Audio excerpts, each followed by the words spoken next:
There's this expectation for you to be online. And if you aren't online, you're weird. What? That was not the baseline of society just even a couple decades ago. Your phone is having a bigger impact on your life than you might realize. It is definitely killing more than just your time, if you feel me. It's affecting your health and your creativity. Y'all have heard about eye strain, I'm sure. And that is a very real thing. Like, that's not something to joke about. It can cause a lot of problems down the line with your eyesight. And why would you want to do that to yourself? Let's be real. All of you who are using your phone right now to watch this are probably in a horrible physical position. Your posture is probably very poor. And it's only going to get worse if you aren't mindful about it and if you don't start making the changes that you need to do right now. Here on this channel, we are ambitious people, we are creative people, we are people who like to make money. So if that sounds like you, then hit that subscribe button and hop on board. I want you to fix whatever toxic relationship you have with your phone, because you are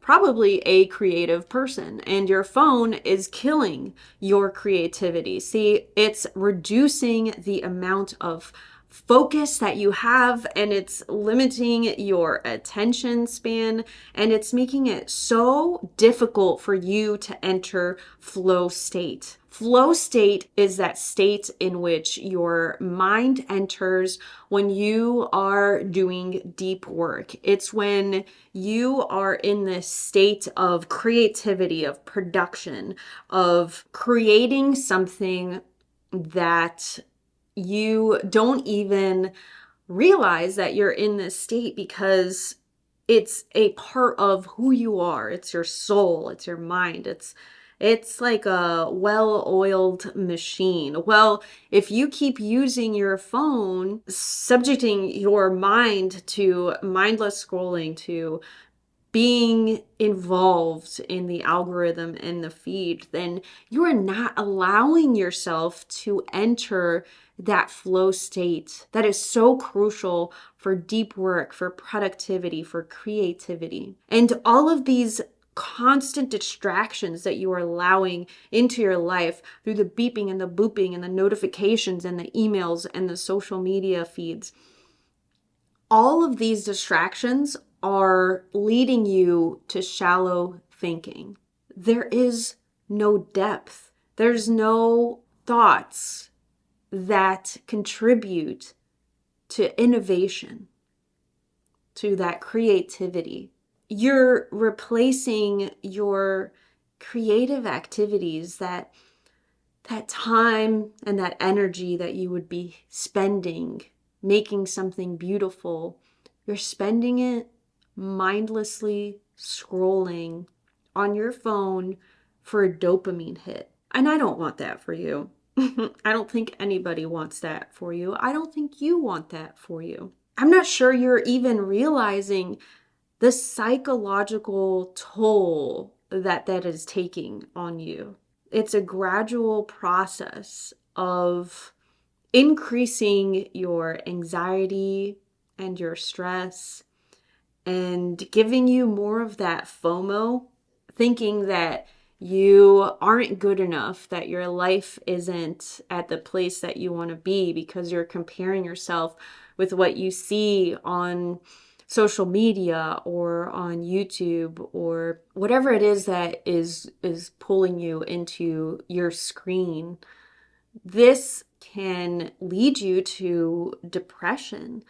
It can make you feel like you're not good enough, and it will just perpetuate that addiction, and it will just make it worse, make it even more difficult for you to pull away from those screens. That is only going to increase your addiction to notifications and to getting that instant gratification and that dopamine hit. You're just going to want more of it. society has this expectation now. We live in a digital age, and there's this expectation for you to be on Instagram, to be on Twitter, to be on, X, previously known as Twitter, to be on TikTok, to be on Snapchat. Are people still on Snapchat? I don't know. When I was growing up, it was very difficult to be in touch with anybody. And if I wanted to hang out with a friend, I would walk over to her house and I would knock on her door and see if she was there. And if she wasn't, then I had to go walk back to my house and continue playing by myself because I'm an only child. Having your phone and this constant connection makes it more difficult to have those real world experiences. I don't want to completely trash online experiences because I host watch parties online. I love hanging out with my friends who live in other states and who live in other countries, and I make the time to do these video chats with them so that I can stay in contact with them and have these one-on-one conversations with them. I am aware of the balance that I need in life to be able to balance these real life connections, these face-to-face connections with the online connections. But having less of these face-to-face connections with people and these real world experiences is leading you to have fewer deep, meaningful conversations. And if you want to fix that, if you want to have these meaningful conversations, then subscribe to my channel because we have meaningful conversations every week. I want to help you create these real world experiences that you don't even have to have with other people, but having real world experiences where you go out and disconnect and are not a part of the online world helps you to grow as an individual so that you can create more of an impact and have more to contribute to your connections, whether those connections are online or offline. Because the thing is that if you aren't having those real world connections, then you are replacing what could be hobbies with passive consumption that doesn't mean anything because you forget what you've seen on social media just hours later. But I'm sure that if you went and did something wild, that's not something that you forget right away. It's important to regain control and to set boundaries, like not using your phone while you're having dinner, while you're eating. And definitely, please do not be one of those people who are pulling out their phones in the middle of a movie. What are you doing? Paying all that money to go watch a movie, and then you're just sitting there looking at your phone. Oh my gosh. I think that nothing peeves me more than that. What a waste of money. And you could be getting inspired by art or by entertainment, and here you are looking at your phone because you can't just sit still for a minute. I don't want to make you feel bad about it. I don't. But I think it's important to talk to you like this because this is something that is so important for your life. So don't half-ass it. Don't make it something that's just something that you passively invest into. Like, actually focus on regaining control of your life. Schedule time in your day where you can just focus without your phone, without distractions, and start to get used to it. And maybe incentivize your focus. Give yourself some kind of reward. Practice mindfulness. Do some meditations. Reward yourself for feeling good. Give yourself that dopamine hit on your own. That dopamine hit that you're getting from mindless scrolling, give it to yourself with something else, for doing something offline and away from your phone. Small steps lead to big changes. So it's something that you can improve in your life over time. The benefits for your health and your well-being and your creative projects, your creativity, all of that, the benefits outweigh anything that you could possibly be missing out on that's on your phone. So maybe start with a digital detox, or just like spend a few days where you don't look at your phone.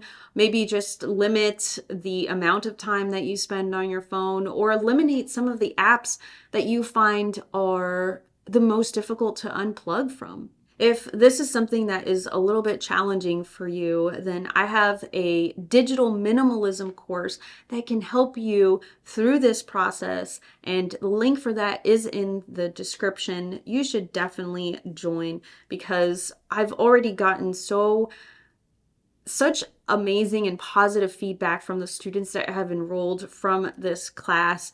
People who have gotten these benefits just from taking my micro course. It's less than 30 minutes, and I assure you that it is going to lead you on your way to having more of a healthy relationship with your phone, which is what we want. You don't need to necessarily get rid of your phone completely. It's not something that you have to eliminate from your life if you don't want to, or if you can't because of work or something. What I really want for you is to prioritize those real world experiences that we talked about to increase your creativity. Try reducing your phone usage this week. I mean, I know that you're currently probably using your phone to watch this video, and I really appreciate that. But if you want, you can just listen to my videos. You don't necessarily have to watch them. So if you just start playing them and then set your phone aside, maybe connect it to your Bluetooth speaker so you can walk around the house, or just listen to it on a walk, that is totally fine with me. You don't necessarily have to be looking at my face to get the message and to learn from what I am trying to convey in this video. And just see how it goes, how using your phone less can help with your creativity and your other projects. Speaking of phone, my dad just called me, so my dad's calling me.